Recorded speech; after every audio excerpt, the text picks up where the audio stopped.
Pode se sentar no seu lugar, por favor. Abra sua Bíblia comigo na primeira carta do apóstolo Paulo aos Coríntios, capítulo 11. Amém? Primeiro aos Coríntios, no capítulo 11.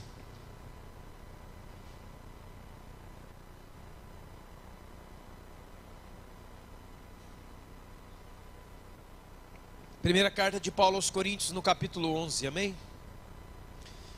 A partir do verso 23, nós iremos ler em nome de Jesus. Enquanto você abre a sua Bíblia, eu quero te pedir encarecidamente que você ouça a pregação das últimas 2 quintas-feiras.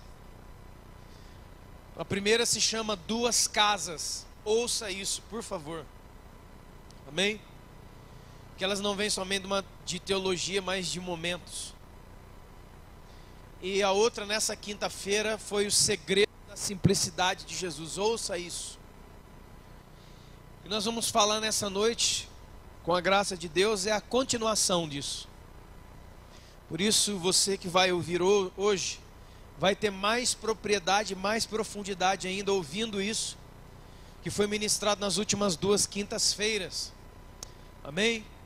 Primeira carta do apóstolo Paulo aos Coríntios, capítulo 11, versículo 23 em diante, diz assim, 23 e 24.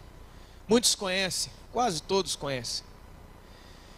Diz assim a palavra de Deus, preste bem atenção, amado, em nome de Jesus. Porque aquilo que eu recebi do Senhor, são palavras de Paulo. Porque aquilo que eu recebi do Senhor, eu também vos entreguei. Que na noite em que o Senhor Jesus foi traído,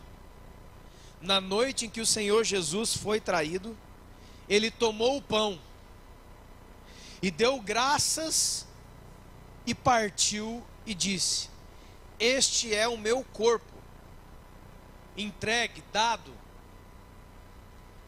por vós, em favor de vocês. Façam isso todas as vezes que vocês se reunirem em memória de mim. Amém? Um pouco mais adiante você vai ver, da mesma maneira, depois de ter comido, ele tomou o cálice, levantou e disse, esse é o cálice do meu sangue, o sangue da nova aliança que é derramado por vós. Fazei isso todas as vezes que vocês se reunirdes em memória de mim. Como já falei aqui algumas vezes, irmão, a gente pensa que esse em memória de mim é fazer uma ceia uma vez por mês. Não, não.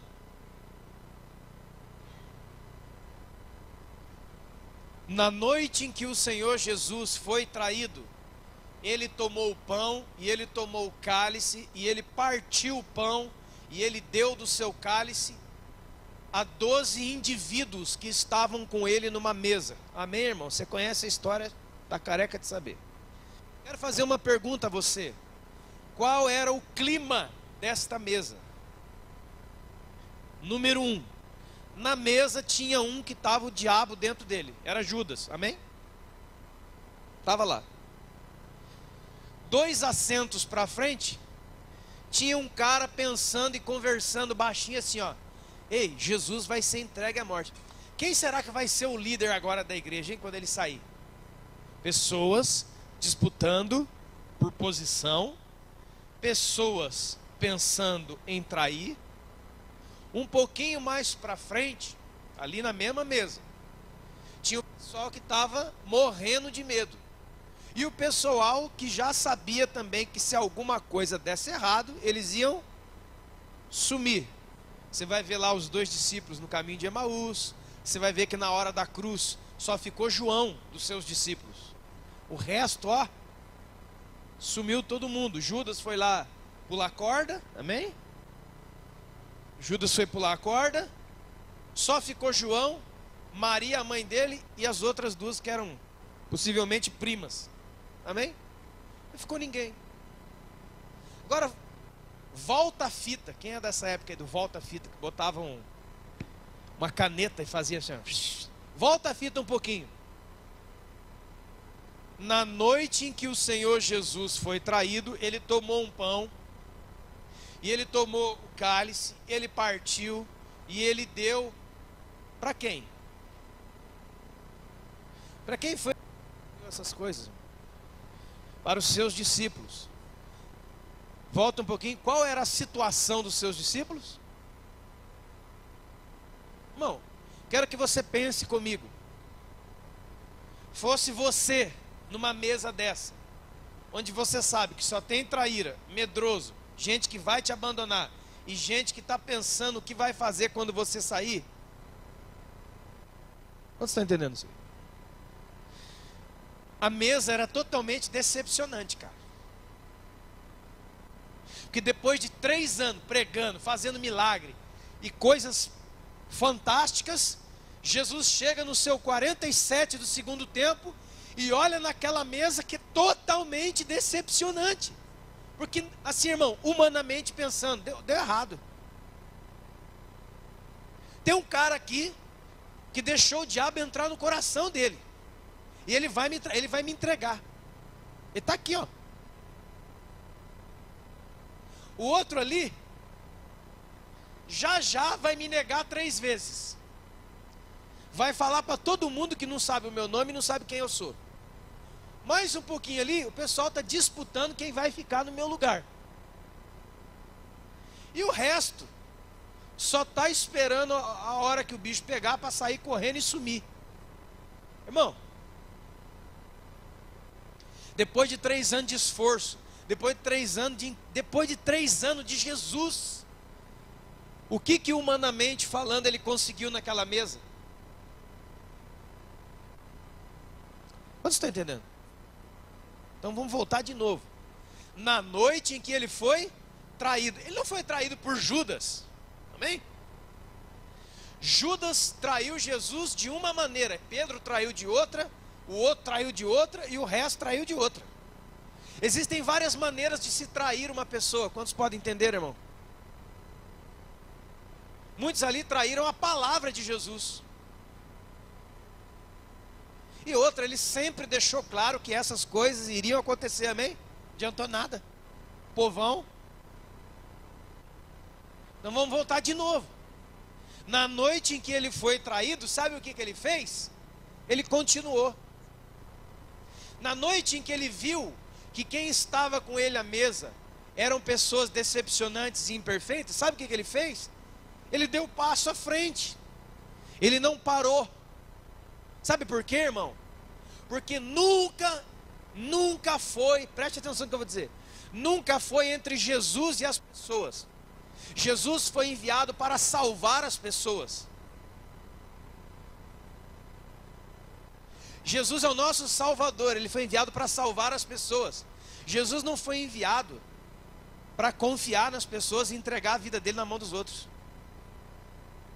Ele foi chamado e enviado para entregar a vida dele pelos outros. Quantos podem entender?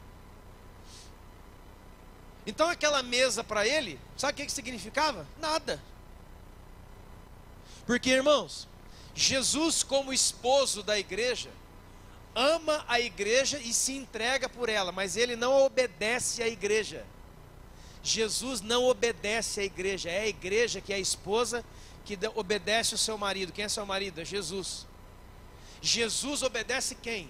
Jesus estava debaixo da palavra de quem? Do seu Pai, o tempo todo. Jesus segue a voz do seu Pai. Ele não segue a voz da igreja, das multidões, de quem tinha fome, de quem tinha sede, de quem reclamava e de quem amava e de quem gostava. Amém, irmãos? Jesus está convicto. Por isso aquela mesa poderia ser uma mesa fantástica e poderia ser uma mesa decepcionante, como foi. Não arranhou em nada ele. Ele sabia para onde ele deveria ir. Para onde? Para a cruz. Ele ia completar a missão dele. Quantos podem entender? Então na noite em que ele foi traído, ele não se deixou abater pela traição, pelas coisas dos homens. Primeiro, porque ele serve o pai dele. Amém? Porque ele conhece o pai dele. Vou dizer a primeira para você aqui, ó. Quem conhece Deus e quem confia em Deus não tem medo de se relacionar com homens. Sabe por quê? Porque nós fomos chamados para confiar em Deus e se relacionar com as pessoas. O que diz em Jeremias? Maldito o homem que confia nele mesmo, inclusive. Mas preste atenção na palavra. Você foi chamado por Deus para amar o próximo e se relacionar com o próximo. Mas você não foi chamado para entregar a sua vida na mão do próximo. E nem para obedecer uma voz que vem da boca do próximo, quando essa voz não representa a voz do Espírito Santo. Amém? Não viaja. Foi por isso que na igreja que tinha começado já surgiu de cara o Ananias e Safira. E os dois. A esposa não era para ter morrido, mas como ela entrou na onda do marido, morreu os dois. Amém? Repito, Jesus ama a igreja e se entrega por ela, mas ele não a obedece. Jesus não segue a igreja que segue Jesus. Parece uma coisa boba de criança, né? Mas parece um fio de cabelo no chão, mas tem muita gente tropeçando nesse fio de cabelo. Então, se você é de Deus, não importa a mesa que você se sente, não importa quem está com você à mesa, não importa quem é a sua família, de sangue ou não, da igreja ou não, você tem um chamado, você tem uma missão, você tem uma convicção de fé? Tenho. Você crê em Jesus Cristo? Creio. Então sabe o que você faz? Mesmo que hoje você esteja sentado numa mesa de gente esquisita, parte o pão e dá para ele. Quantos podem entender isso aqui? Jesus não parava. Ah, essa mesa só tem traíra. E daí? Eu estou aqui obedecendo a voz do meu? Então, outra coisa, irmãos. Sabe por que Jesus não parava? Porque Jesus sabia, sempre soube, quem é que estava sentado com ele. Era gente, era ser humano, caído, falho e imperfeito. Jesus nunca esperou deles coisas sublimes do céu. Jesus estava ali para salvá-los. Ah, quem é cristão aqui? Levanta a mão. Eu, todo mundo é cristão. Então, cristão significa o quê? Pequeno Cristo. E Cristo, além de ungido, Messias, significa aquele que foi entregue. Então, se você é um cristão, você é alguém que foi entregue. Foi entregue a quê? Aí foi entregue a Deus. Eu gosto dessas pessoas que dizem isso. É que eu só ouço a Deus. Eu só obedeço o Senhor. Que lindo! Maravilha!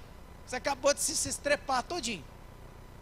Porque se você obedece a Deus, você é igual a Jesus. E se você é igual a Jesus, Jesus vai mandar você sentar nas piores mesas. Porque uma mesa ruim não muda Jesus. Agora a pergunta é para você: o que é que tem modificado você? Irmão, se tem uma coisa poderosa nessa vida que modifica a gente, são decepções e tristezas humanas. Eu vou dizer uma coisa para você: muitos crentes estão sendo moldados por decepções com o outro, mas ele não está sendo mais moldado pelo Espírito. Porque quando o Espírito te molda, você fica inabalável e inatingível. Lembra o apóstolo Paulo? Eu estou perplexo, porém eu não estou desanimado. Eu estou assim, perplexo, assim, surpreso com tudo que está acontecendo, mas isso não me desanima. Eu estou angustiado, mas eu não estou destruído, e por aí vai. Quantos podem entender? Isso não foi esse momento de Jesus. Jesus, ele vivia dessa maneira. Quem sabe de onde vem, quem sabe é seu pai, quem é seu pai, quem sabe qual é a sua natureza. Ele não é moldado pelo ambiente, ele é moldado por Deus. Ele é moldado pelo Espírito. Você lembra daquela passagem de Jesus e os leprosos, não lembra? Lucas 17. Aí Jesus entra lá na aldeia dos leprosos, você sabe a história. E aí tinha lá 10 leprosos. Todos eles foram curados e um voltou para agradecer. Jesus perguntou: onde é que estão os outros 9? Ah, foram-se embora. Sabe como é que se chama isso? Quando você faz, pense. Quando você faz uma coisa boa, muito boa, para alguém, e essa pessoa nem para te dizer obrigado, como é que a gente chama isso? ingratidão. Pessoas ingratas são pessoas que não agradecem o benefício que lhe foi feito. Pergunta: Jesus parou de curar porque saiu dali triste?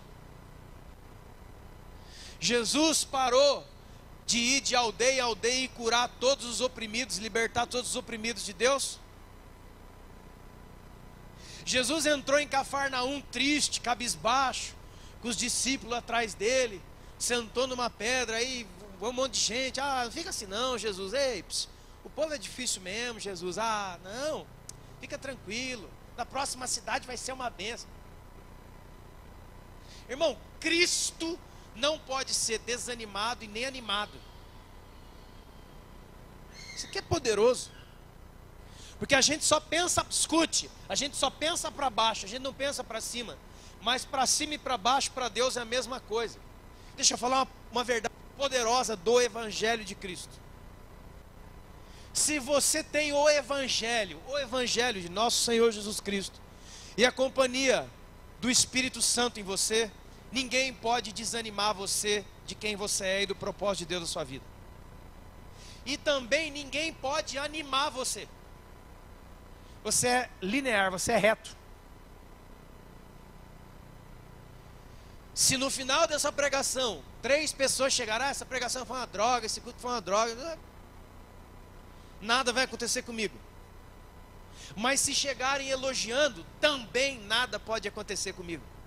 Porque senão eu acostumo com essa droga aí. Porque elogio é uma droga e vicia. Elogio é droga e vicia. Não estou falando, por favor, irmão, que uma palavra boa numa hora certa você não tem que dar, amém? Por favor, não seja ignorante. Eu não estou falando disso, eu estou falando de gente que se movimenta assim, que só senta numa mesa, tudo, ah, rapaz, você chegou, rapaz, você, aí ele fica bem. Se ninguém falar que ele é o super, ele sai triste. Jesus não, Jesus passava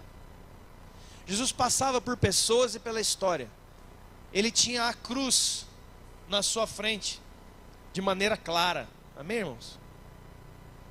Então ele curou os leprosos foram totalmente ingratos. Sabe o que ele fez? Nada. Foi na outra aldeia e curou, ele não parou. Por favor, irmão, não permita que a ingratidão ou qualquer sentimentos desse tipo parem aquilo que Deus está fazendo na sua vida, cara. Ei, irmão, por que você está assim? Ah, porque eu estou muito triste. Por que você está triste, irmão? Ah, porque eu fui ali. Aí eu vi um irmão que tinha um bolo na mesa. Aí eu fiquei olhando, a cara de pidão, o bolo. Aí ele nem chamou. Ai, que igreja que é essa? Ai, que igreja que é essa? Dá uma olhada para o lado. É igreja de gente. Sabe qual que é a raiz das nossas decepções? Você não conhece as escrituras quando elas falam sobre o ser humano. Você não lê, você não medita de dia e de noite. A Bíblia fala sobre nós, irmãos. Quando a Bíblia vai falar sobre você e eu, vai lá. Não vai estar escrito assim: você é o cara. Você abre lá, deixa eu ver aqui, 1 Coríntios 12, está lá na primeira: você é o cara. Você é o bom, você. Aí você lê 1 Coríntios 12 inteiro, é só versículos dizendo que você é super, que você é o cara. Não, não. A Bíblia chama você de infiel. Ah, lá no Antigo Testamento, não. Paulo disse assim, que Deus é fiel. Deus permanece fiel ainda quando nós somos infiéis, porque Ele não pode negar a si mesmo. Deus fala que, a palavra de Deus diz que nós todos fomos colocados debaixo do pecado para com todos Deus usar de sua graça. Chama a gente de inconstante, chama a gente de infiel, chama a gente de barro, chama a gente de pó, chama a gente de conto ligeiro. Sabe o que é conto ligeiro? É uma página de um livro, virou, acabou sendo, ninguém sabe mais. A gente é, irmãos,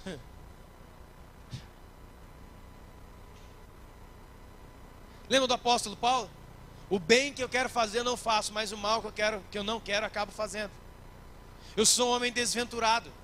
Paulo disse no auge da sua espiritualidade, preste atenção. Paulo disse no auge da sua espiritualidade: eu sou o pior dos pecadores aqui dentro.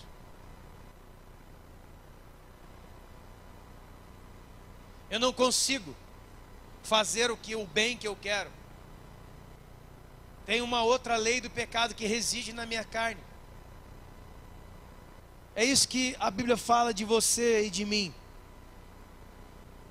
Que nós somos injustos e que sem Deus, sem Jesus, nós todos estaríamos condenados. Mas a gente não conhece isso. Aí a gente vai para o relacionamento com uma pessoa esperando que ele seja Deus. Nós já falamos muito aqui sobre paternidade, mas muitas pessoas não conseguem simplesmente fluir na paternidade porque ele entende tudo errado. Então ele quer ter um relacionamento de paternidade comigo, o que ele faz? Ele pega os 25, 30 anos de um relacionamento ruim com o pai verdadeiro dele e joga em cima de mim. E aí quer me chamar de pai, e talvez quer que eu vá levar ele na creche amanhã, venha no culto e traga um todinho e dê para ele. Querido, vou falar de novo, eu não sou o seu pai, aquele. Eu posso ser pai espiritual para quem quiser. E quem receber isso. Agora, é espiritual. Não, eu não sou aquele seu pai que te abandonou. Porque senão você pega toda a frustração dele e joga numa pessoa que está chegando agora. E aí ele também não vai conseguir. Aí você diz, tá vendo, esse negócio é tudo mentira. Esse negócio não existe não. Porque se existisse, o Cris ia dormir lá em casa. Eu não vou mudar para casa de ninguém. Primeiro, você não, como diz, você não sabe o que você pede.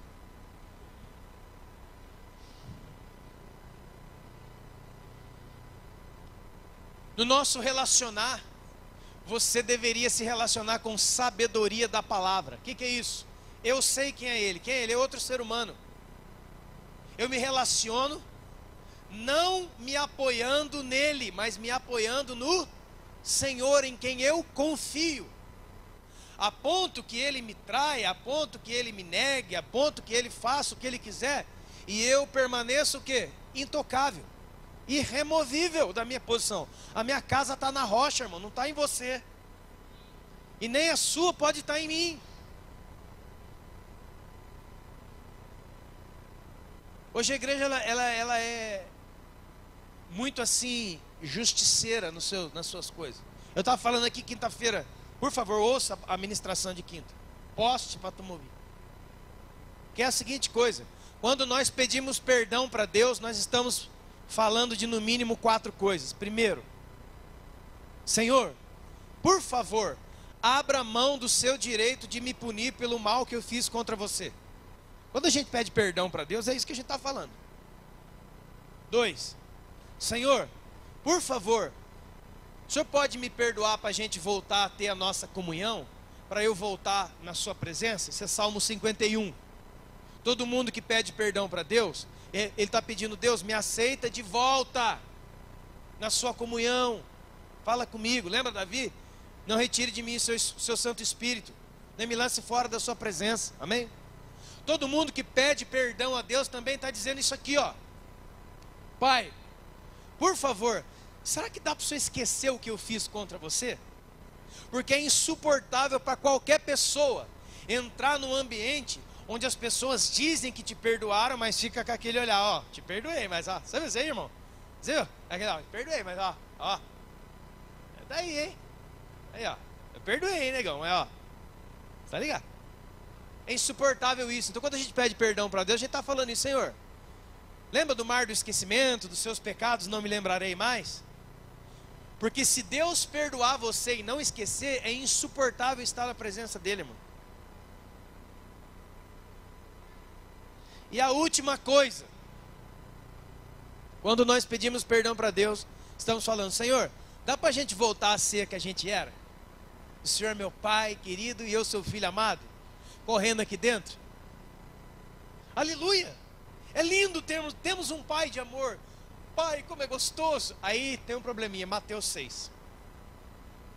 Perdoa as nossas ofensas ou dívidas, nossos pecados, assim como perdoamos aqueles que pecaram contra nós. Aí Deus falou para mim nessa semana: é assim que você perdoa os outros? É assim que você perdoa os outros? Perguntou para mim. Porque quando você vem pedir perdão para mim, você quer que eu te perdoe dessa maneira. Mas é assim que você estende para os outros? Ou você criou um outro perdão, um perdão seu, cheio de regras humanas e malignas suas, que não tem nada a ver com o seu pai? Quantos podem entender o que eu estou dizendo aqui, irmãos? Por isso, existe uma tonelada de pessoas que ora, irmão, você pode se rachar de orar. Deus não está nem aí para a sua oração. Deus não está nem aí para jejum, Deus não está nem aí para essas coisas, cara. Deus está aí para a seguinte coisa: obediência eu quero, e não holocausto, sacrifício, essas coisas. A obediência é maior do que a oração, que o jejum, que tudo. É da obediência que deve fluir a oração, e não ao contrário. Tentar orar sem obedecer é jogar a oração fora. Porque lá em Mateus 6,14 está dizendo assim, ó: se você perdoar os homens as ofensas deles, o vosso Pai que está no céu também vos perdoará. Todavia, em verdade vos digo, se você não perdoar os homens as ofensas deles, o vosso Pai que está no céu não te perdoará. Pode orar. Pode fazer o que você quiser, cara. Está tudo travado. Agora a questão, repito, é assim que nós perdoamos os outros? Ou é aquele perdão que muitos crentes, debaixo de ensino de demônios, inventaram, que é esse aqui, ó: ah, eu perdoei, mas o Eduardo lá e eu aqui. Isso é ensino de demônios. Quero falar alto e claro: isto é ensino de demônios. Porque se Deus nos perdoasse assim, era assim, ó: tudo bem, Cristiano, meu filho, eu te perdoo, mas eu aqui e você lá. Pergunta: aonde é o lugar lá de Deus? É o inferno. Então nós estaríamos com uma multidão de pessoas perdoadas no inferno. Por quê? Porque Ele não é obrigado a nos perdoar e conviver conosco. Amém, irmãos? É isso aí que muita gente anda. Você está frito. Ele perdoa e chama de filho e bota em casa. É por isso que a representação da mesa da ceia é a representação de Deus em nós. Quem está ali é Jesus, quem está ali é Deus. Aquela mesa era uma desgraça, mas Ele deu o passo para frente. Ele não deixou os seus discípulos o moldarem. Ele não deixou o clima da mesa, que era um traidor, o outro ia negar 3 vezes, o outro está disputando cargo, e o outro estava tudo com medo, querendo ir embora, moldá-lo. Não, vou partir o pão, Aí tem o pior, né, irmão? Eu estou partindo o pão por causa de quem? De vocês. Aí tem a vírgula no versículo e diz assim, ó: façam isso em memória. Eu já sei. É pegar um suco, né? Tem que acabar com essas coisas de uma vez, né, irmão? E botar a cara a tapa. Olha aqui, irmão. Olha para mim aqui. Você acha que isso aqui tem poder? Você acha que esse pedaço de pão na minha mão, na sua mesa, isso aqui é Jesus? Isso aqui é Jesus. Nós não cremos em transubstanciação. Você não sabe o que é isso? Vá se virar e estudar, que eu também não vou explicar, não. Isso aqui não é Jesus. Isso aqui não é o corpo de Jesus. O corpo de Jesus é isso aqui, ó. É a igreja. Não um pedaço de pão. Mas nós vamos orar, o pão vai virar sagrado. Irmão, por favor, vai. O pão sagrado é a igreja. Quem come e bebe sem discernir a família, que faz parte de um corpo que é santificado não pelas nossas ações, mas por uma cruz. Cara, a gente não conhece o evangelho, esse é o problema. Aí o pão até vai, mas agora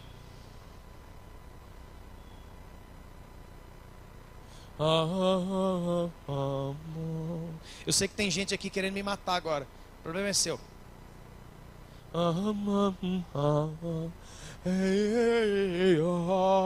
Aí vem uns meninos aqui. Não vou fazer o teatro não, perdão, Senhor. Você precisa aprender regra de interpretação de texto. O que é que deve ser feito todas as vezes que nós nos reunimos em memória dele? Não temer quem senta à mesa, não ligar para quem senta à mesa, lembrar-se do seu pai, dar o passo para frente e partir o que você tem com as outras pessoas, independentemente de quem elas sejam. Isso é a ceia do Senhor. E não consagrar agora é consagrar agora. Tem gente que, eu já participei disso, acabava a Santa Ceia, os diáconos vinham me procurar, pastor, o que a gente faz agora? Eu falei, o que faz o quê? Vamos embora. Não, que sobrou pão e sobrou uva. As crianças não podem comer. Jogar fora a gente não pode. O que nós vamos fazer? Fala, irmão, leva para sua casa e come. Eu? Lá em casa, santos pães, santos. Por isso, muitos de nós, escute, quando sentamos à mesa com os nossos irmãos e tem uma comida boa, a gente fala essa frase aqui, ó. Vamos orar, né? Vamos orar para a gente comer. Olha lá. Porque para nós ainda o comer é mais importante do que o repartir. Nós não oramos agradecendo as pessoas que estão conosco à mesa. Nós não agradecemos, porque, irmão, comunhão vem da palavra koinonia, que é cear, que é comer junto. Mas o sagrado da mesa não é a comida. O sagrado da mesa são as pessoas reunidas em nome de Jesus. Por isso que eu falei, traz lá bolo da sua casa, traz café, traz tudo, guaraná, tudo. Mas isso tudo é Santa Ceia? Tudo é Santa Ceia. Tudo, não é isso. Você vai comer esses pedaços de bolo aí, tudo isso é ceia. Por quê? Porque eu estou em comunhão com o meu irmão. É isso que importa para Deus, não o que você coloca em cima da mesa. Eu já falei aqui algumas vezes, um dos homens de Deus tremendos, que ficaram mais de 23 anos na cadeia, sem ler Bíblia, sem tomar ceia, sem cantar um louvor, sem nada, mais de 23 anos na cadeia. Um homem chamado Dietrich Bonhoeffer escreveu o livro O Discípulo. Depois da Bíblia é considerado o maior livro de discipulado que existe. Ele passou 23 anos preso, sem ir num culto, sem tomar uma ceia, sem ler um versículo da Bíblia, nada. Quando ele saiu da cadeia 23 anos depois, o homem era um touro espiritual. Ele estava assim, ó. Entrei para a facção. Ele saiu da cadeia e escreveu um livro desse tamanho, chamado O Discípulo.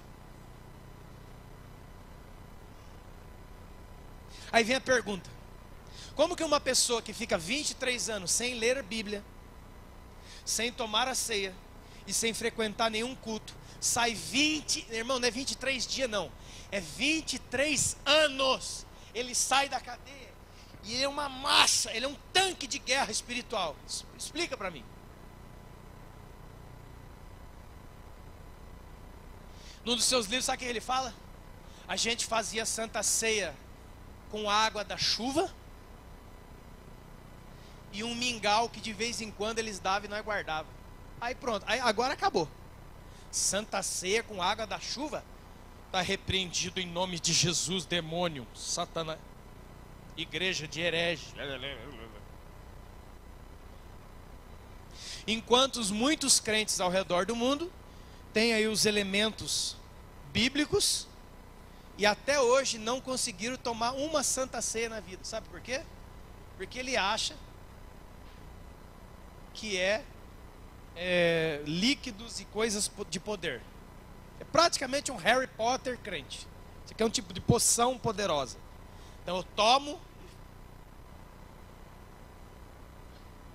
Então isso daqui são símbolos, são representações. Amém, irmão? Sim, por favor, você tem que entender isso aqui. Porque senão, aí a Bíblia diz, por isso que na igreja tem muito fraco, doente e gente morta espiritualmente. Por quê? Porque ele participa de tudo na carne, mas ele não participa de nada no espírito. E a vida vem do espírito. A vida não vem da carne. Quantos podem entender, irmãos? Ah, então nós vamos jogar tudo fora. Não, nós temos aqui, é como símbolo. Mas é importante entender que não importa as decepções ou tristezas que você esteja sentindo agora com outro ser humano, dê o passo à frente. E em memória de Jesus, continue. Faça o que tem que ser feito. Não importa quem está à mesa. Essa semana Deus falou assim para mim: rapaz, o dia mau é um dos melhores dias da sua vida. Falei, é Jesus? Não. Falei, é? Por quê? Porque é o dia que você aprende mais. O dia mau é o dia que nós mais aprendemos. Porque o dia bom a gente só desfruta. É no dia mau que a gente ora, chora, lê a Bíblia e busca Deus. No dia que você está por cima, você só quer sair, ir no shopping tomar açaí e ir na praia ficar vermelho. Agora, você pensa, irmão, que isso é uma coisa só de homem com homem, de ser humano com ser humano? Não. Um dos primeiros relatos da Bíblia, Gênesis capítulo 4, vai trazer o dia que um homem se decepcionou, sabe com quem? Com Deus. Qual era o nome dele? Caim. Caim e Abel foram lá, cada um trouxe a sua oferta diante de Deus. Deus aceitou a de Abel, mas a de Caim ele falou: não está bom isso aí não, vai lá e faz direito. A Bíblia diz assim, ó, que naquele momento descaiu-lhe o semblante. Sabe o que é isso? Caim se decepcionou com Deus. Pasmem, ele conseguiu. Assim como é muitos de nós, até parei de orar. Por quê? Ah, Deus não ouve, estou decepcionado com esse Deus aí. Eu estou pedindo, não acontece nada.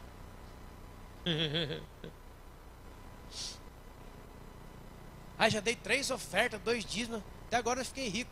Irmão, joga no Vale Cap, que quem sabe você consegue.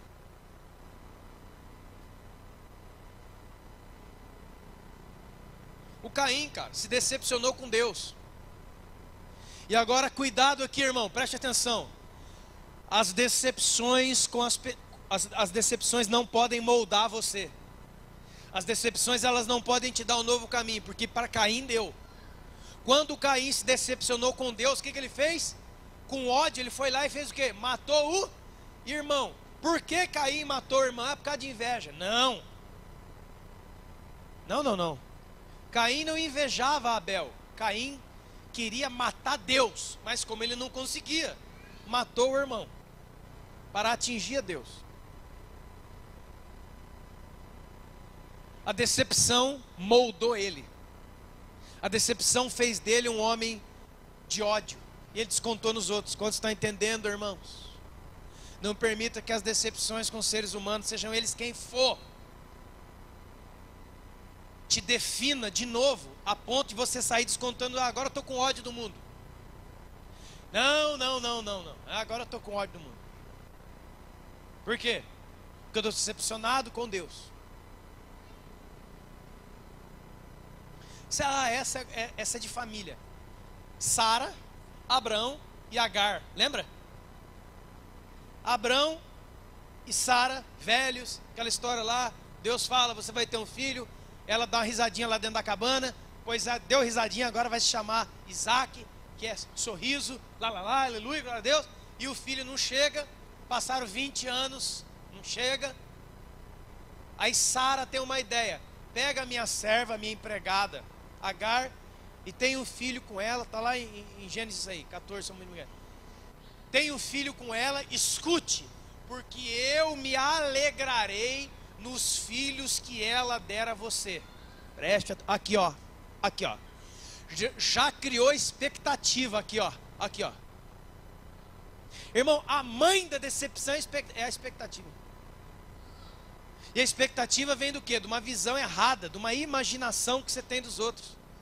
Nós não fomos chamados para imaginar, nós fomos chamados para ter fé, para crer em firmes fundamentos e não em imaginação. Sara falou assim: você vai ter um filho com a empregada, e eu me alegrarei nos filhos que ela der para você. Pronto. Foi lá, pegou a Agar. A Agar nasceu um menino chamado Ismael. E a Bíblia, escuta, e a Bíblia diz que quando nasceu Ismael, filho de Agar, Agar, a serva, desprezava a sua patroa, desprezava a sua senhora. Ó, escuta. Começava a tratar ela com desdém. Aí, ó, eu tenho um pelo menos. Sou empregada, mas eu tenho um filho do dono. Você não tem nada. Aquilo ali redefiniu Sara. E Sara pegou raiva de Agar. Quando nasceu Isaac, o que Sara falou para Abraão? Manda essa mulher embora daqui com o filho dela agora. Isso não combina. Se Agar não tivesse feito isso com Sara, não teria redefinido ela por essa decepção, essa tristeza. E ela não ia descontar depois. Quantos estão entendendo, irmãos? Não permita que isso redefine você.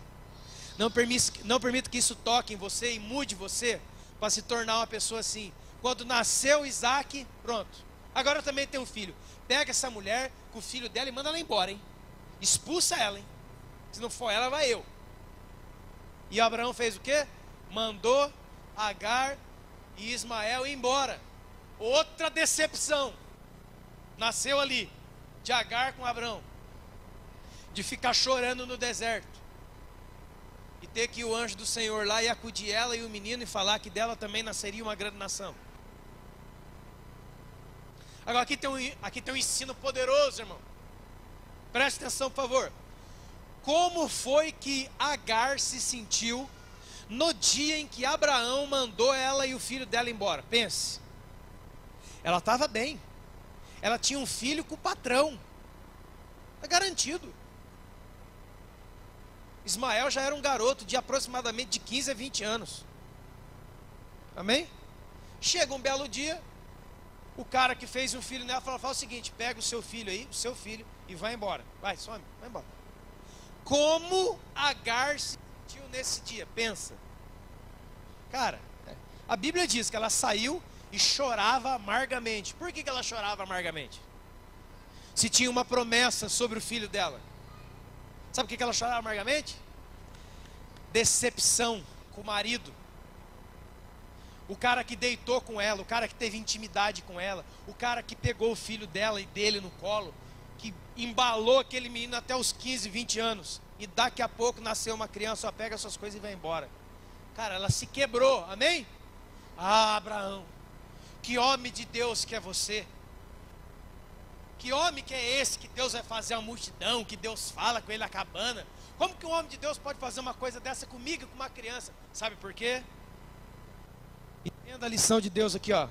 Nós sempre nos direcionamos pela dor mais recente. O ser humano, ele se movimenta pela dor mais recente. E quando uma dor mais recente chega, ele esquece da dor que ele causou. Porque quem começou essa história foi quem, irmãos? Foi Agar. Porque quando nasceu Ismael, ela desprezava a mulher que deu a chance da vida dela. Você está entendendo? Lê lá para você ver. Dava uma bênção. Nasceu Ismael. A Bíblia diz: e daquele dia ela desprezava a sua senhora. Tratava mal a mulher que botou ela na cara do gol. Então a gente é muito pronto para se sentir magoado agora, mas a gente esquece que todo mundo que está aqui, ó, não tem ninguém aqui, nem em nenhum lugar. Se você é um ser humano, e você é, se você não for, cai por terra agora, em nome de Jesus. Eu quero te dizer uma verdade que talvez nunca alguém te disse. Você está decepcionado com alguém? É parte da vida. Engole isso. Como diz o nosso filósofo ali, o Eduardo Brizola, se você consegue engolir o sapo, você corta as perninhas dele e vai comer devagarzinho.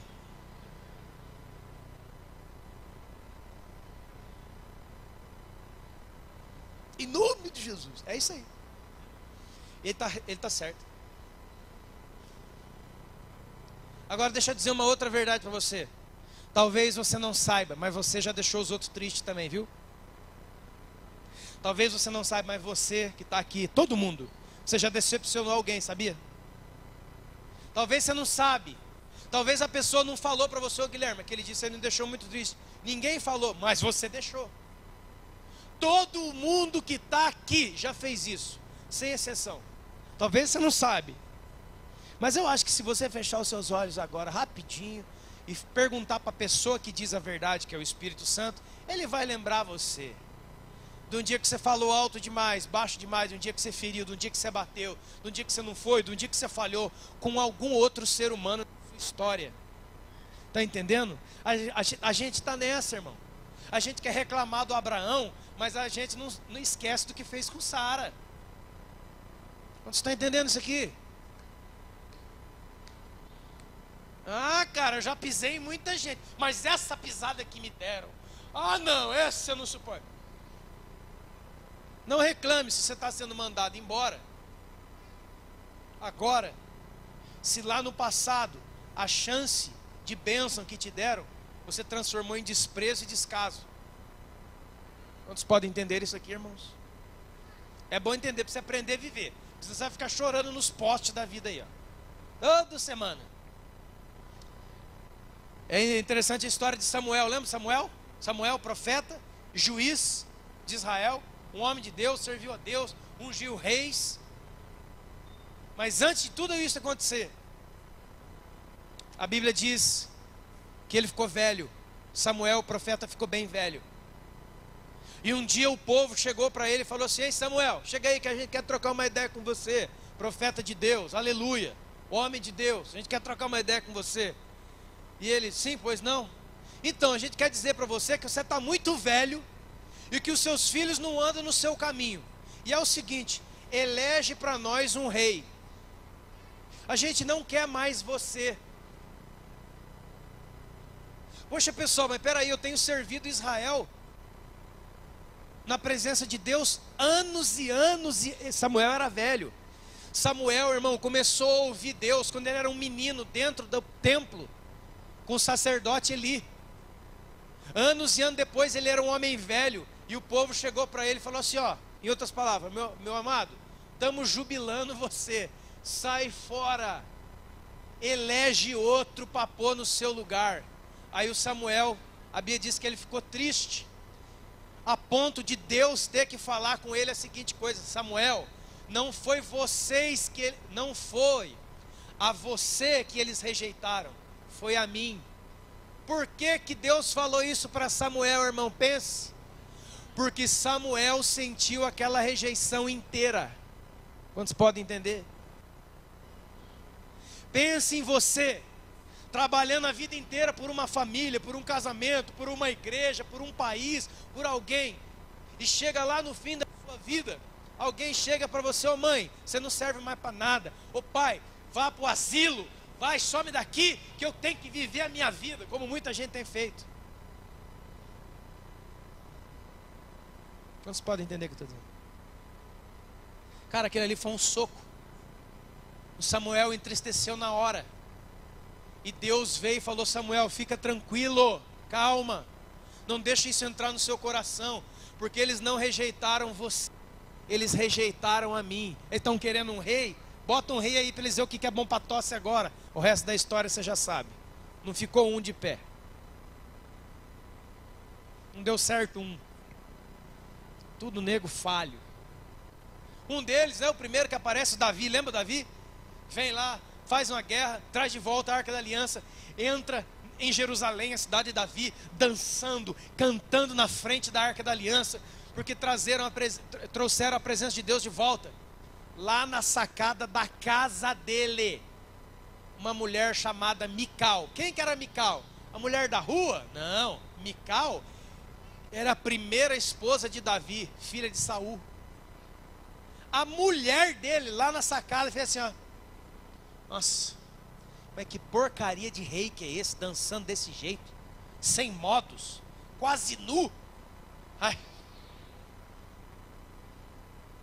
Muitas vezes você decepciona pessoas justamente porque você quer Deus e elas não.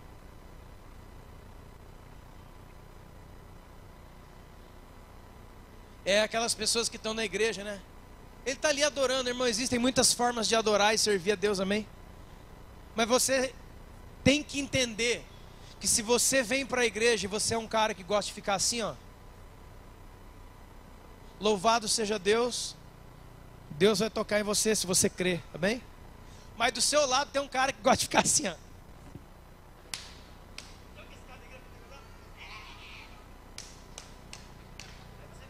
Você se estraga por causa dele, fica assim, ó.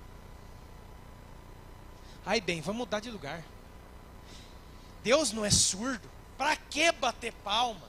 Para que dar glória, aleluia? Para que fazer isso? Ai. É a expressão do coração dele em amor a Deus. Não se meta. Você quer que Deus te ama e crê que Deus te ama, que você fica assim, ó. Sim, Deus te ama, você fica assim. Mas se o outro quer chorar, deixe. Não se... O que você está pensando que você é, cara? A gente quer entrar e atravessar na vida de todo mundo, irmão. Tem gente que bate palma, Deus recebe. Se ele está com o coração de Deus. Esses dias perguntaram para mim, ô Cris, precisamos falar com você aí um pouco. Ah, pode falar, irmão. Parecia alguém. Vem aqui, não vamos falar. Nossa, eu vi um dia lá na igreja, rapaz.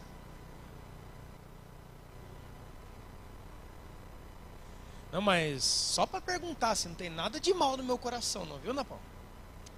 É, que negócio que vocês faziam lá, de dançar com véu na mão, aquilo lá é de Deus?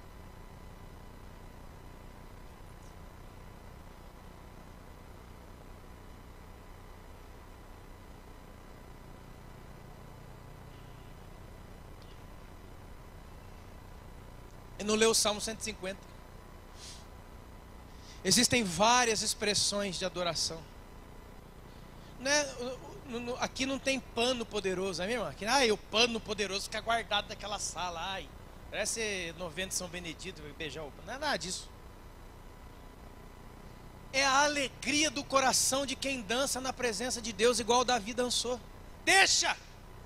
Se você não dança, louvado seja Deus, fica no seu cantinho ali. Deus, Jesus te ama. Se tem uma pessoa querendo pular e fazer assim com o véu, deixa, é bonita, deixa. Ai, daqui a pouco vai aparecer uma turma dançando aí. Deixa dançar. É que nem a ferroviária antigamente. Meu Deus, olha aí. Olha o pecado. Era que nem na ferroviária antigamente. Mano. Tinha uns caboclos que ficavam com um copo de cerveja assim, ó. Tomando num canto até cair. E gente que chegava e ia dançar na pista.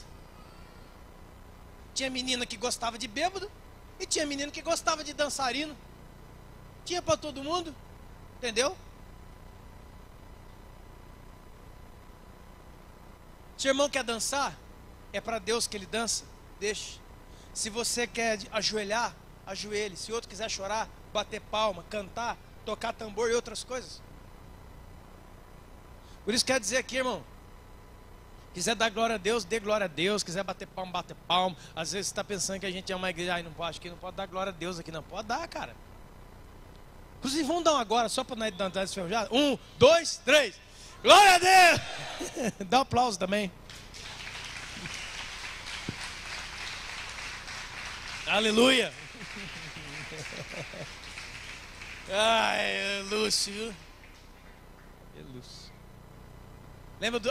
esse eu gosto, o Jonas. Esse é bom, esse é de Deus, Jonas. Ô Jonas, vai lá em Nínive, porque aquele povo que não vale nada, não vale um centavo, eu quero que você vá lá, Jonas, e pregue para eles arrependimento. Ao Jonas, não, eu não gosto desses caras. Eu vou pegar o barco e vou lá para Tarsis. Você já sabe a história, meu irmão. O barco, o peixe comeu e tal. Aí acontece o pior. O Jonas vai e chega em Nínive. Ele prega. Sabe o que acontece, irmão? O que ele não queria. O povo converte, rapaz. Aqui, ó. Jonas 4. Jonas 3:10. O Senhor viu que eles se converteram do mau caminho, e Deus não se arrependeu do mal que disse que ia fazer a eles. Com isso, Jonas se desgostou e se decepcionou grandemente com Deus. Orou a Deus e disse: Ah, Senhor, não foi isso que eu te disse quando eu estava lá na minha terra? Por isso, eu me adiantei e fui para Tarsis, pois sabia que o Senhor é clemente e misericordioso, tardio em se irar, grande benignidade e se arrepende do mal. Ah, Deus, sabe de uma coisa? Eu tenho uma oração. 4, 3. Eu te peço, Senhor, tira a minha vida, porque eu não vou aguentar viver. Irmão, Senhor, tira a minha vida, porque eu não aguento mais viver vendo o Senhor perdoar essa campada dessa igreja aqui. É você, irmão. O cara era profeta de Deus, velho.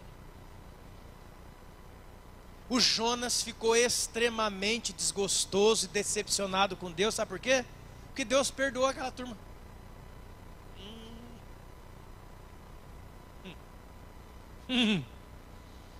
Entendeu? O que é que eu desenhe? Você talvez não perdoe por causa da dureza do seu coração e você vai pagar por isso. Mas Deus já foi na sua frente. E glória a Deus por isso. Quem de nós talvez nunca, numa santa ceia, aqui ou em algum lugar, na hora de tomar a ceia, dá aquela olhadinha, como diz, aquela olhadinha com o rabo do olho, lá naquele irmão da frente que você sabe que está em pecado, está errado. Aí eu estou meio desconfiando, viu, daquele irmão ali, aquele lá, aquela, você vê, ela tem uma fama. Ele, olha lá, tá vendo? Ó, vai tomar santa ceia, tá pensando que é quem? Olha, eu prefiro nem tomar do que tomar assim. Então faz um favor para você mesmo, não tome mesmo. Porque olhando o pecado alheio, você perdeu o seu direito. Isso é o chamado Zé Orelha, conhecido também como Zé Oreia. É o Jonas. Você está entendendo? Deus não pode perdoar porque eu não quero.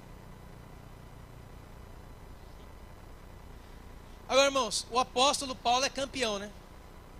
Se decepcionou com Pedro, Gálatas capítulo 2. Se decepcionou com seus companheiros. Paulo tinha companheiros de viagem. Ele cita em 2 Timóteo 4: o meu companheiro Demas me abandonou, foi para o mundo. Fígelo me abandonou. Hermógenes me abandonou. 2 Timóteo 4: na minha defesa não apareceu um crente para me ver. Estou morrendo sozinho, estou velho, estou doente, estou preso, ninguém veio me visitar. Mas isso não parava Paulo, porque ele estava numa missão para Deus. Ele compreendia as fraquezas dos homens, por quê? Porque ele também é um homem. Irmão, segundo Hebreus, se você vai ser um sacerdote é alguém que pode se condoer dos pecados dos outros, porque ele também é rodeado por eles. Deus me disse essa semana: sabe por que vocês têm dificuldade de perdoar? Porque vocês sempre olham para os outros, vocês não olham para si. O segredo de perdoar, irmão, não é olhar para o que o outro te fez, é olhar para você, porque Deus te perdoou, e você era tão indigno quanto qualquer outra pessoa. Se eu manda o irmão aqui levantar para dar testemunho, vai ficar feio. Era drogado, cheirador de cola, cheirador de cocaína, maconheiro, ladrão, bandido, sem vergonha, prostituta e tudo mais, está tudo aqui, ó. Aí Deus coloca uma mesa e fala assim: venha meu filho. Ah, rapaz, aí dá raiva. Mas ele também, Deus, ele também.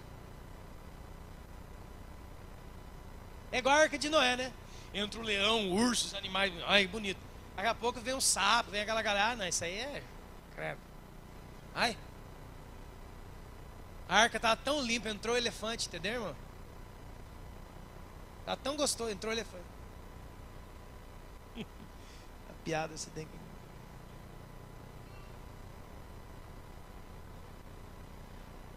Agora para encerrar, irmão, agora que é o bom. Tudo isso era a introdução. eu quero chegar num cara fantástico, chamado Paulo, e depois eu vou no fantástico dos fantásticos, que é Jesus. Pedro negou Jesus 3 vezes.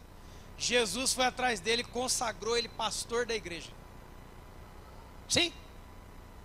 Pedro, tu me ama? Ah, Senhor, aquela história, sabe? Pastoreia as minhas ovelhas, pastoreia o meu rebanho. Jesus declara imediatamente para um cara que negou ele 3 vezes, que ele ia cuidar da igreja. Não, ninguém faz isso, a não ser que a sua confiança nunca estivesse em Pedro, mas em Deus. Porque Pedro nunca foi a pedra da igreja.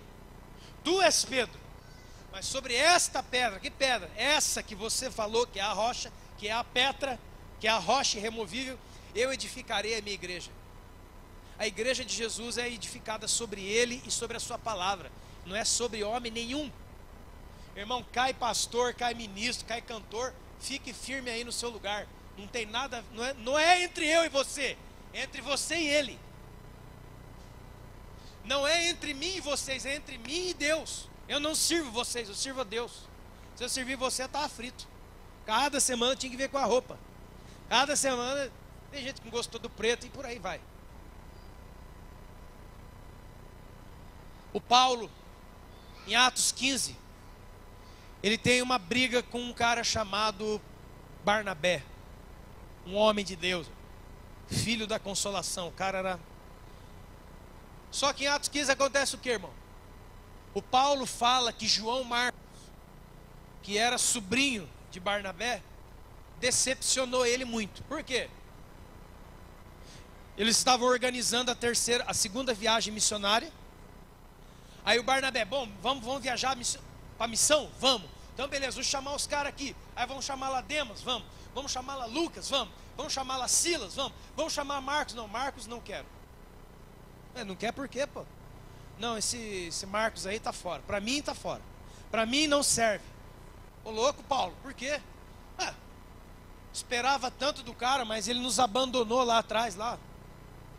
Estava seguindo com a gente e saiu fora da missão. João Marcos me abandonou. Estou triste com ele, estou decepcionado com ele. Discipulei ele. Ele era do meu grupo ministerial e agora não anda mais com a gente, saiu fora. Eu não quero chamar ele de volta, não. Sabe o que acontece? Porque Paulo, presta atenção, irmão, Paulo não é quem você pensa. Paulo é outro ser humano. Paulo, naquele momento, foi moldado pela decepção com João Marcos. Ele não queria mais João Marcos junto com ele, por quê? Porque João Marcos deu uma bola fora, tá entendendo aqui, ó? Não quero mais. O que aconteceu? Aquilo ali redefine ele e ele briga com outra pessoa por causa de um terceiro. Não, mas eu quero trazer ele é meu sobrinho, dá pra gente recuperar ele? Não quero. Ô louco, Paulo, mas peraí, pô, você é um cara de Deus. Não quero, pra mim não serve. Você está entendendo, irmão? Talvez essas palavras já saíram da sua boca. Para mim não serve mais. Errou comigo, acabou. Já era. Sai fora. E aí o que acontece? Uma segunda ruptura. Barnabé não anda mais com Paulo. A Bíblia diz que eles tiveram, a Bíblia diz no grego que eles tiveram um paroxismo. Sabe o que é um paroxismo? Uma grande discussão, bate-boca, assim, ó. Não. E aí repito novamente a frase de Hernandes Dias Lopes: não é bom que os líderes briguem, mas às vezes eles brigam.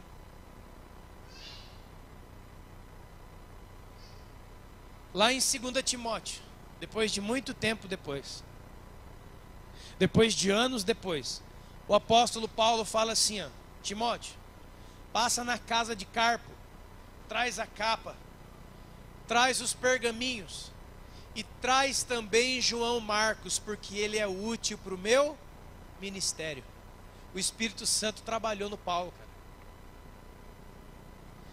Paulo recolocou a pessoa que o abandonou no lugar de onde ele saiu. Está entendendo, irmãos? O grande desafio de alguém decepcionado e entristecido não é ficar falando do que o outro fez.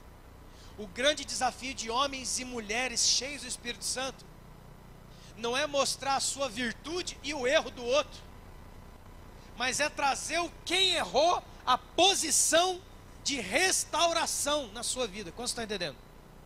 Porque foi isso que Jesus fez com Pedro. Pedro negou, Jesus colocou ele de pastor.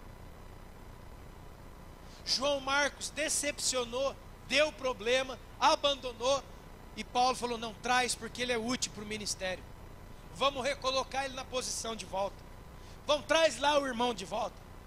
Chama lá de volta e põe ele aqui, porque ele é útil para o ministério. Irmãos, finalmente, que Deus nos abençoe para vivermos essa vida gloriosa de gente que é guiada pelo Espírito Santo, de gente que não é moldado por tristeza e decepção, ele é moldado, o seu caráter é moldado pelo Espírito, de gente que tem o Espírito Santo, alguém fere ele na face, ele está pronto para dar outra. Sabe por quê? Não é porque ele é um Zé Bobão, não, é porque ele não serve a homens, não é moldado por homens, mas ele serve a Deus e é tocado e moldado por Deus. Se coloque de pé.